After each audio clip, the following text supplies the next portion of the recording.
said Parrot TV, the voice for humanity. Hello, welcome to the Parrot Literary Corner. I am Dustin Pickering, your fabulous host. This is the best and only TV show daily offering a platform for writers and creative minds globally. Today, we have Lorraine Currelley. She is a poet, writer, and artist and storyteller, widely anthologized and awards recipient. Publications and honors include Mom Egg Review, Dovetails, an international journal, Belladonna, Blind Beggar Press, and Poets Artists Magazine.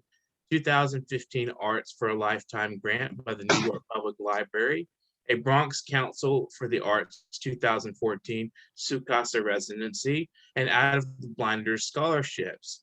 She's featured advisor at Dovetails Nature 2015 issue.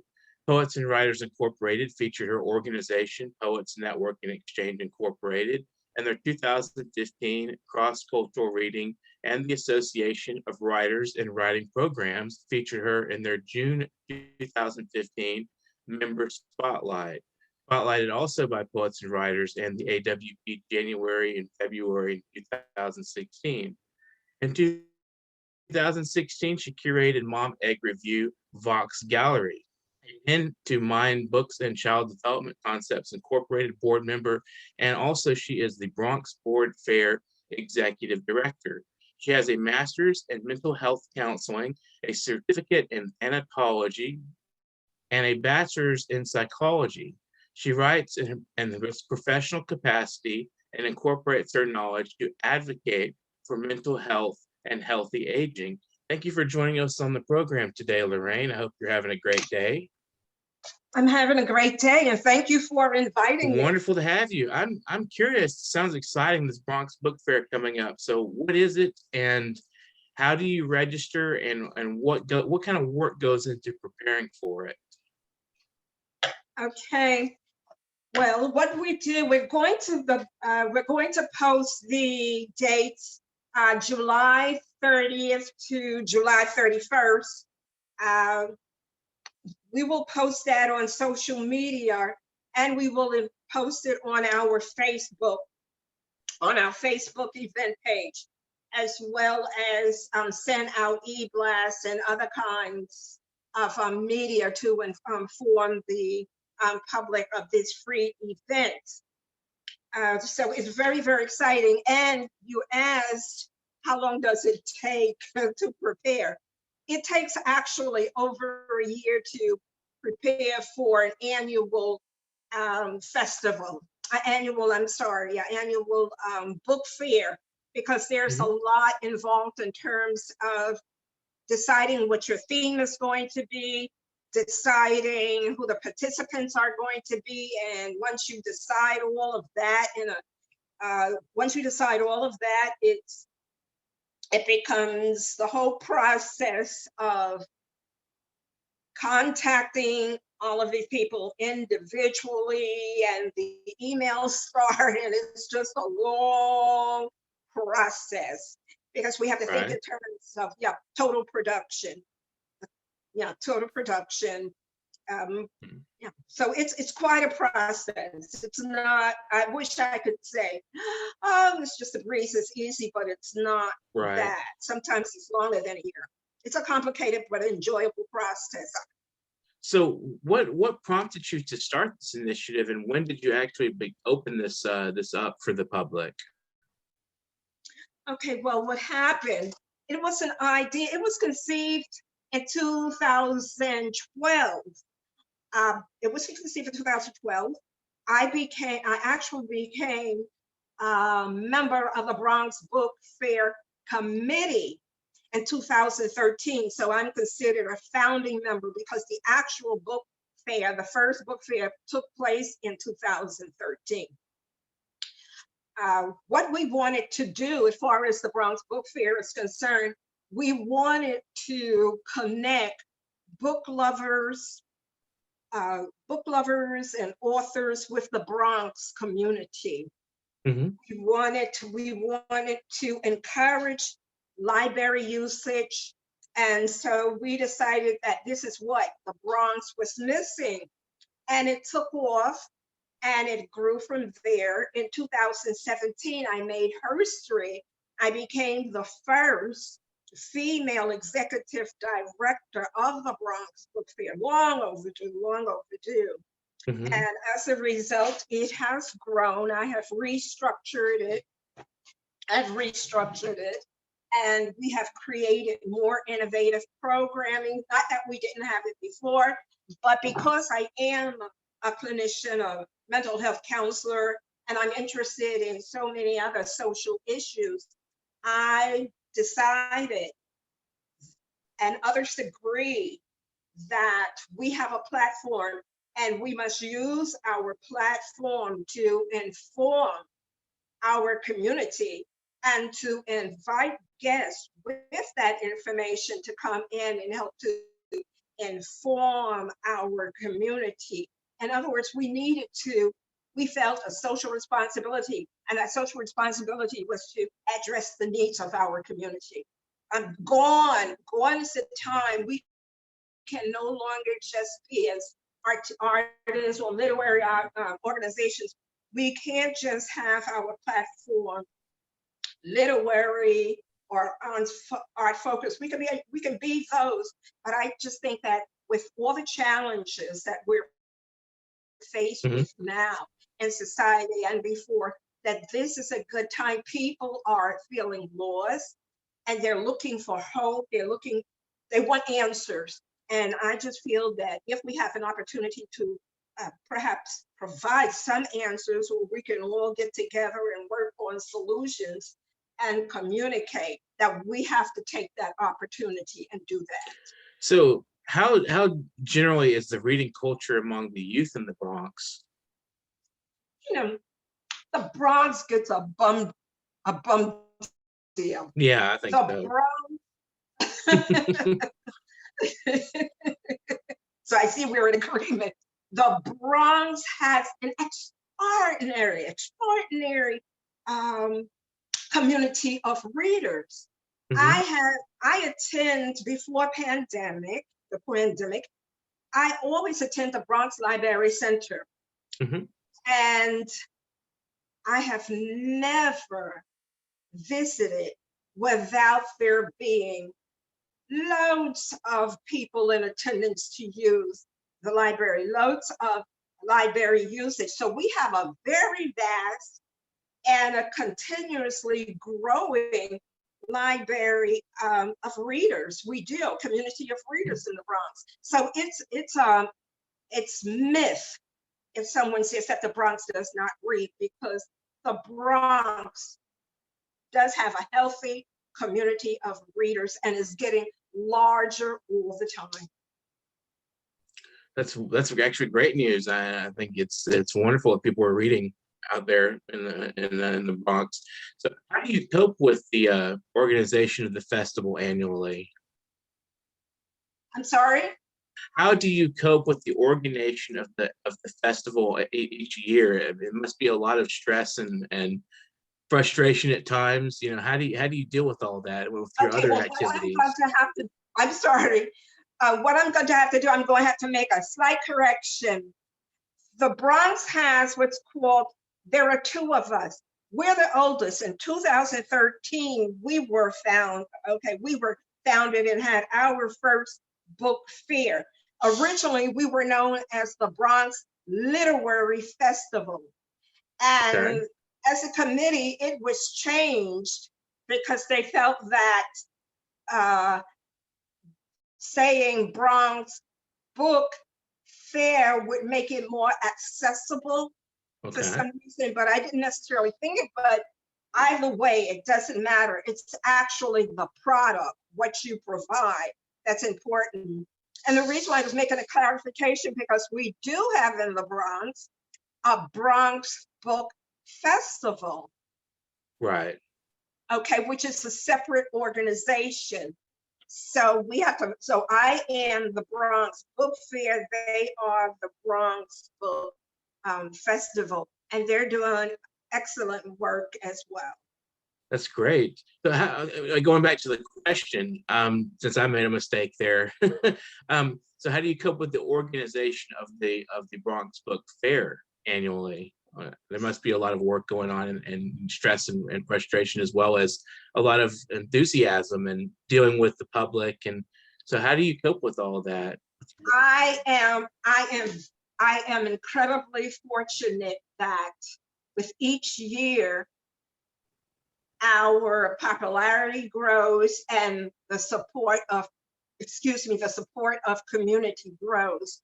So I do not, I do not experience any, to be honest, any level of stress in that sense or frustration, because I have a wonderful community who are there, who are always encouraging and supporting. The only anxiety that I might feel once in a while, and I try and not give that much attention, because I always know that we will make it happen with or without funding. But we have been very fortunate, and I'm not even saying blessed, very fortunate to have the support, the economic support of the Bronx Council for the Arts. So we're very fortunate in that respect. And also in-kind services from others, in-kind services, for example, volunteers, people who contribute their time, their energy.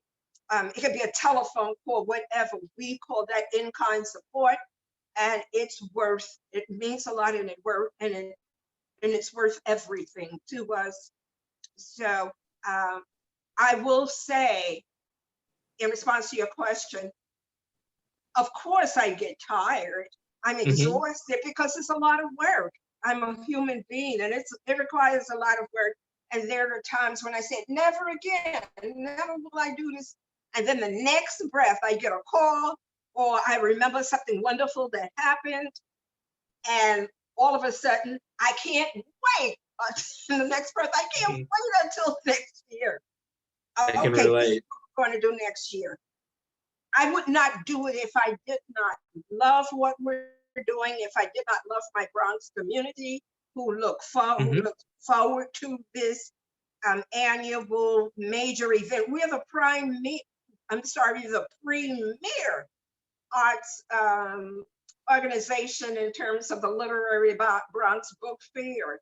So we were in there. We are pioneers in a way when it comes to having a book fair.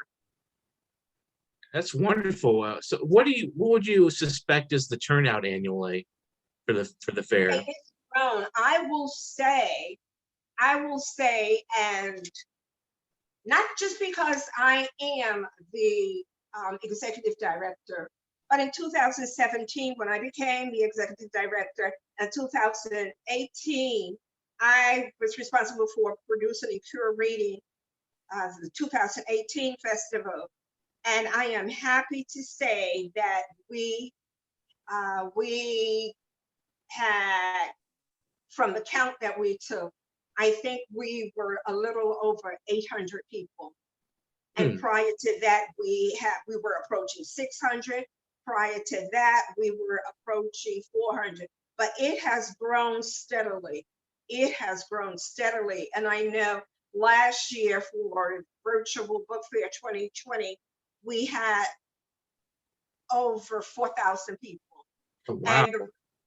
And the reason we had it, because even though we are the Bronx, we draw a local, a national, and an international audience.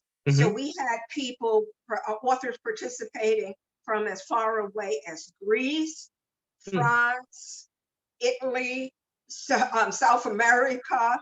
And this year we have those same exact people. I'm talking about not the same exact necessarily author, but we do have people representing Greece, France, South America, and Ghana, Africa.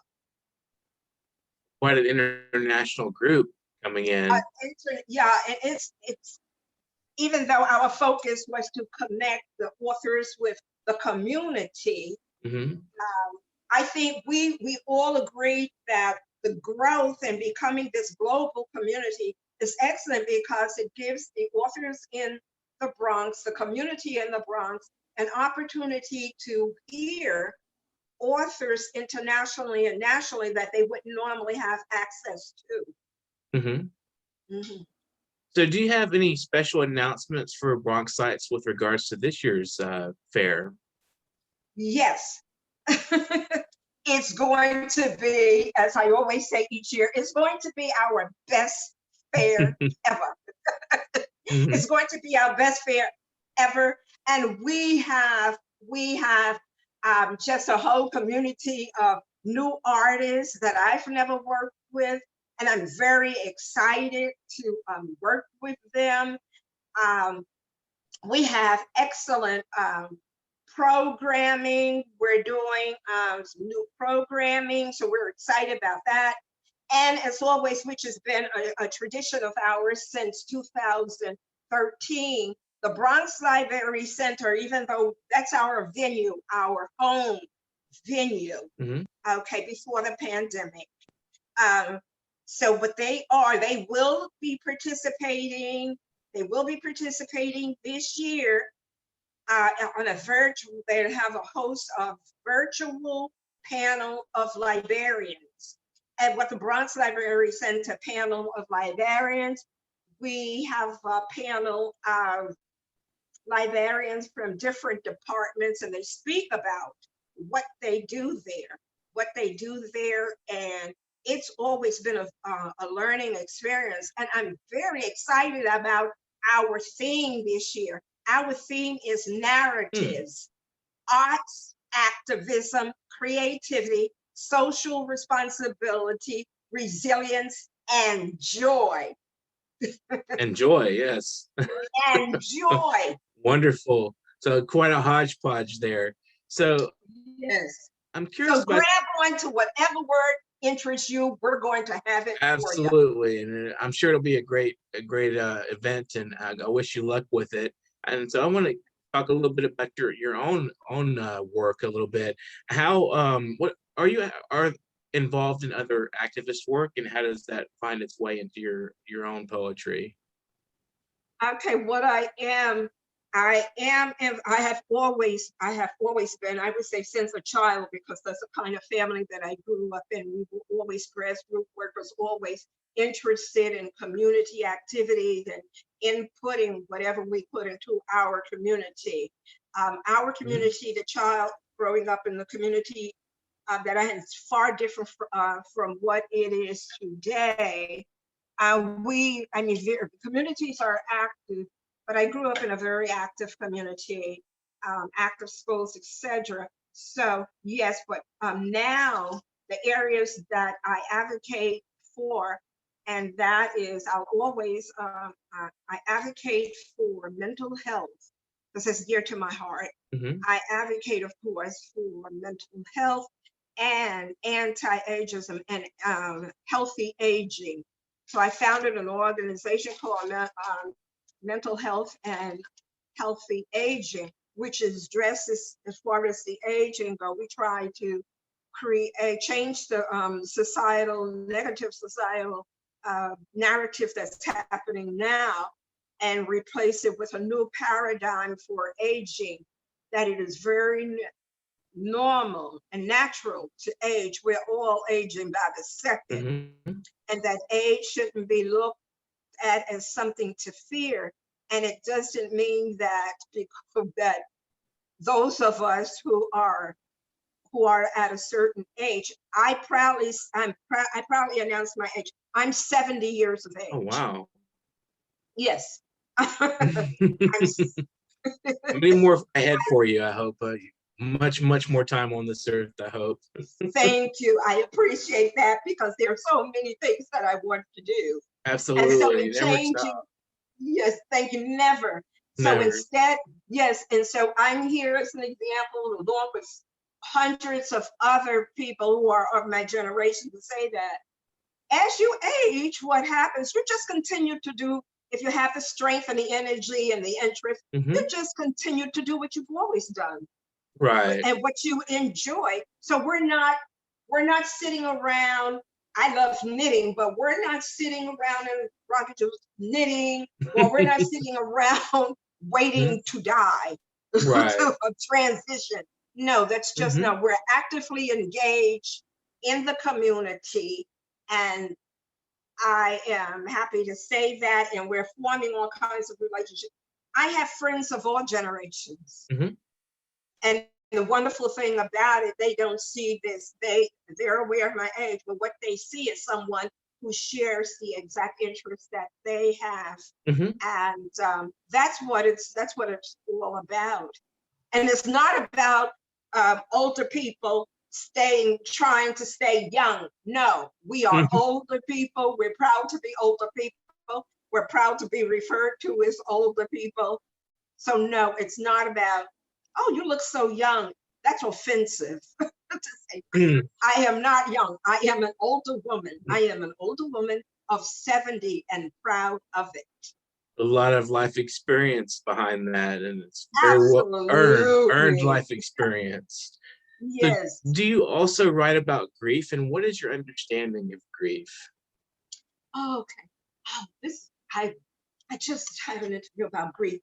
Okay, thanatology, which is the Mhm. study of grief and bereavement, and what it is, grief in its essence, in a very layman's term, grief is the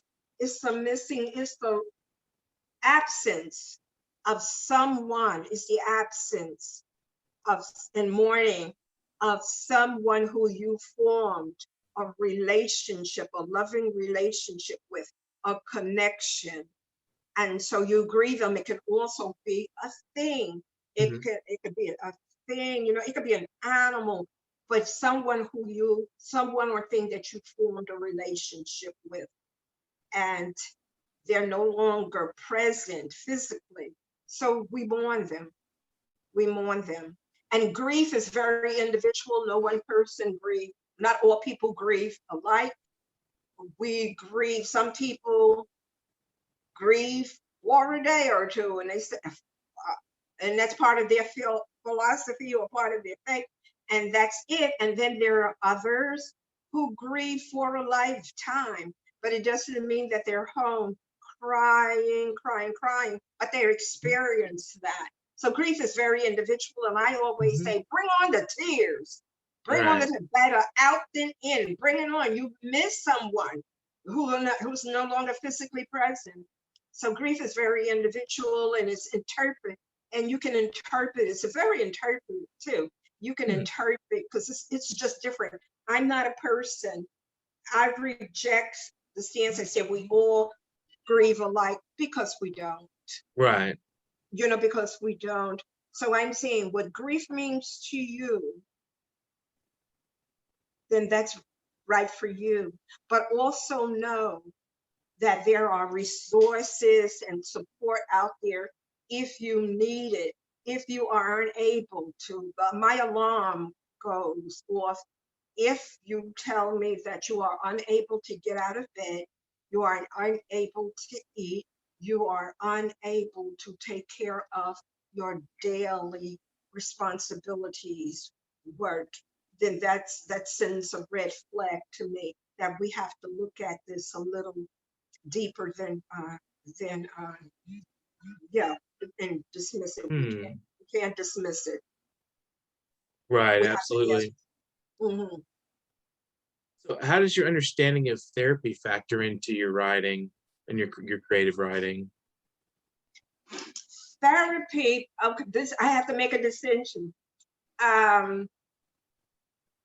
Therapy, writing, in terms of for lay persons who do not have the scientific training that I have, there are two schools. There's therapy and there's being cathartic. Writing can be cathartic. That writing in terms of lay persons, okay, that's the term when you hear people say, oh, when I write, I'm able to express myself. I'm able to get out a lot of my feelings. I am able to heal. Yes, writing can be very cathartic, and that's valid. Then on the other hand, when the time, as soon as you mention that word, therapy or therapeutic, then we're dealing with the science, which is, and then that's me as a therapist, as a mental health counselor. Then when you start mentioning that term, then for me, professionally, I'm looking beyond that. Right. I'm looking for a deeper meaning. I'm looking for what is the reason. I'm looking for what modalities can we use to create healing for you. For instance, one modality is cognitive therapy, which deals with, if we can change the thinking, someone's thinking, we can change their behavior. If you say, oh, I'm weak, I can't do this, I'm just, no. In cognitive therapy, we say, you are not weak, you're strong. And how can we work to get you to recognize that strength? And so then that's when we start working. I'm loving the questions that you're asking. Right. I love to ask interesting questions that kind of provoke a little thinking. I appreciate them. It makes for a smooth, I like to say, it makes for a smoother conversation. And of course, you interview hundreds of people. So sometimes it's just I can be long-winded. And sometimes it's just, I've been told that there are experiences that some people have, that sometimes when you're even in an interview, I heard this from some interviewers that, oh my gosh, it's like pulling teeth. I'm like, right. I know you have to worry about that with me. I'm just surprised that you don't have a hook to grab me off the stage. Right. So would you like to share a poem or two with us? Oh, yes. Okay. So what, a short one, or? I think we have some time on us, so you can share whatever you'd like. Okay. Well, I'm going to share two poems. I'm going to share two poems. And okay, this one is called Daughter of Ancient Blood, Bone, and Spirit. And it's from the book From the Ancestors. Okay. Okay, Poems and Prayers for Future Generations, edited by Ron Whitehead, who is poet laureate like myself. We interviewed him. Yes, I remember him. He's wonderful. Very nice guy. Ron. Yes, he is. Yes, he is. And I was an invited guest to participate in the book, and so I feel very honored, along with 35 other talented author, artists, and musicians. So here we go. Daughter of ancient blood, bone, and spirit. I carry the bones, blood, and spirits of my ancestors. I was born eating their sorrow, tears, joy, strength, and courage. I am the warrior living within, their hopes and dreams, the one whose tongue summons thunder, the one holding memory, the one refusing my captor's death in God. I am the descendant of civilization's beginning, the truth refusing burial. I call on the wisdom of my ancestors always, and on days and nights when there is no internal rest, I tell them I am not at peace. Living in two heads, in two conflicting worlds, I am one of the stolen, spending her lifetime seeking my one true head. They listen closely and tell me, we must pray. Spirit brings me to the water where I meet with those long gone, the ones who spirit fill the oceans in me with holy prayers of thanksgiving and the unrelenting will to go on.